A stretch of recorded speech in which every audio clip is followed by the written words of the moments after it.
All right, ladies and gentlemen, welcome back to the channel. We're talking about the Detroit Lions in tonight's video. Actually, kind of a thrilling preseason game against the Kansas City Chiefs today. A little bit of a rematch from the first regular season game of last season. Obviously, Detroit came out victorious, and we feel like that kind of set the tone for the rest of the season, and that's exactly what it did. Now, this is preseason, so I'm just joking about the outcome of this football game, but it's really cool to see just a Detroit Lions team not playing pretty much any of their starters, or just, pretty much any of their starters. And the reason is it's just a different Detroit Lions team. Like, I don't have a quarterback battle to work through. I don't have defensive concerns. I don't have offensive line rotations that I'm trying, in battles, like camp battles, that I'm trying to figure out who's going to be the winner. It's cool, calm, collective, and relaxed for the Detroit Lions. And what I'm keeping an eye on is, obviously all the rookies, and unfortunately got a lot of cats, specifically the DB room for the Lions, that are banged up. But I'm looking at guys like Hendon Hooker. I'm looking at Sion Vaki. I'm looking at some of these wide receivers, some of these defensive players that really did a phenomenal job today.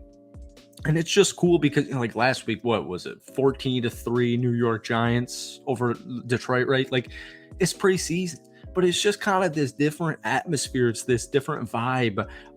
Not saying that it was all that different of last season. I'm just saying, like, I don't know, man. I'm just kind of looking for breakout performances, guys that are just under the radar in the Lions' back pocket for this upcoming season, for a hopeful Super Bowl run. So welcome back to the channel. Obviously, we're talking about the Detroit Lions in today's video, but before we do, if you guys enjoy it, hit that like button, hit that sub button for daily NFL content. Lions fans, if we try and get this video to 250 likes, that would mean the absolute world to me. But let's get right. So a much better quarterback performance, much better offensive performance in general for this Detroit Lions team. Once again, Nate Sudfeld got the start here a lot more efficient, way more efficient. He went 14 of 27 for 196 yards with a touchdown. He also had an interception, finished with a 72.5 passer rating. He did rush for a 10-yard gain, and he played the first half.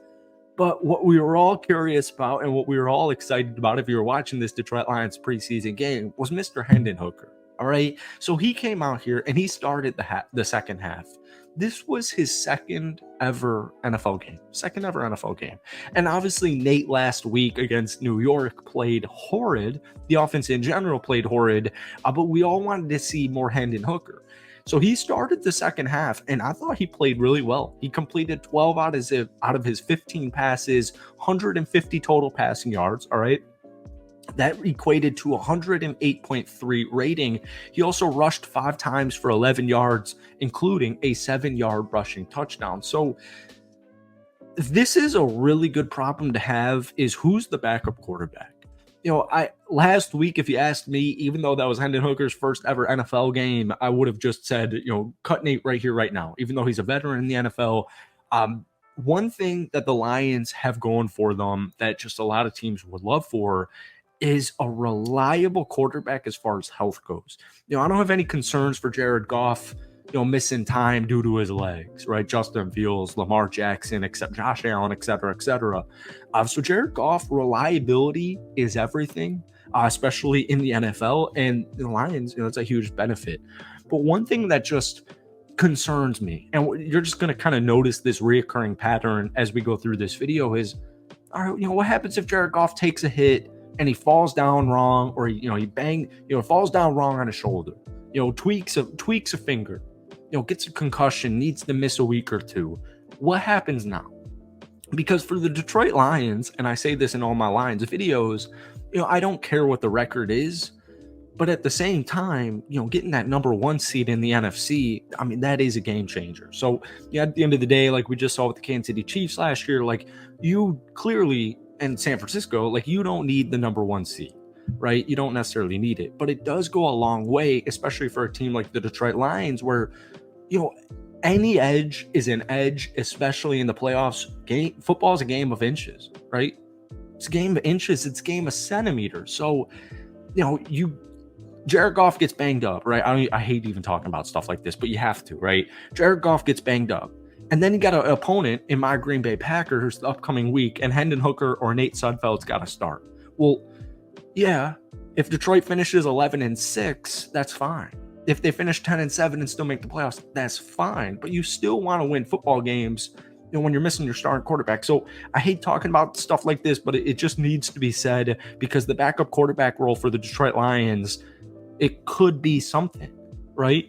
And today, I do think Hendon Hooker did a really good job, but at the same time, Nate Sudfeld was significantly better than he was last week. But two huge performers this week. First off, kicker Jake Bates. Michael Badgley went down right when the season began, and they have Jake Bates as their kicker, and it's just kind of like, all right, are they going to bring in competition? And last week in the rain, he on the road in his first ever NFL game, he drills 53 yards in New York. So they don't bring in any competition, and our thought process is they're just throwing it all on his plate and seeing how he handles it. And last week, Thursday night, he handled it exceptionally well. The same thing applied today. Folks, field goals, 4 of 4, 55 yards, first game-winning field goal as a Detroit Lion, 43 yards as time expired, to win the football game. 55 yards, 23 yards, 32 yards, 43 yards today. A little bit of everything, but most importantly, the game-winning kick. Folks, take it from a Packers fan. I always apologize. I always bring this up. If you watch the playoffs last year, if you watch any Green Bay game since Mason Crosby left, our kickers kind of costed us an NFC championship matchup against you guys. And having a young rookie in Jake Bates is a little bit scary, but this dude has done every single thing you have wanted to see since preseason has started off. So huge freaking winner on the day. And then I want to move forward real quick to rookie running back Sione Vaki. We mentioned in our last video, because he had an impressive first week of preseason, he's like a DB converted to the running back room. Special teams guy as well. He had 23 total rushes, 23 total snaps last year at Utah at the running back position. Today, he had 10 total touches, 6 of them were rushes, 4 of them were catches in the first half. He had 82 total yards. He really showed off versatility, playmaking ability, making guys miss, lowering that shoulder last week against the Giants. And then, folks, today, 60 catches on 4 catches, 60 yards, on 4 catches, 60 catches, 60 yards on 4 catches. This is huge. Jahmyr Gibbs, David Montgomery, Craig Reynolds, Sione Vaki. There is a bundle of versatility and playmaking in the Detroit Lions room, in the running back room. And Vaki, to me, honestly, him and Jake Bates, the two rookies, they're my two winners of the day. They're by far my two big winners of the day. And like I said, football is a game of inches. It is not a game of feet. If anything, it's a game of freaking centimeters. And seeing Jake Bates and Sione Vaki play the way they did today has me absolutely amped. So, folks, thank you so much for watching. I hope you enjoyed it. Be sure to hit that like button, hit that sub button for daily NFL content. We post way too many Lions videos every single week. But, guys, give me your biggest winner for today's preseason win. Thank you for watching.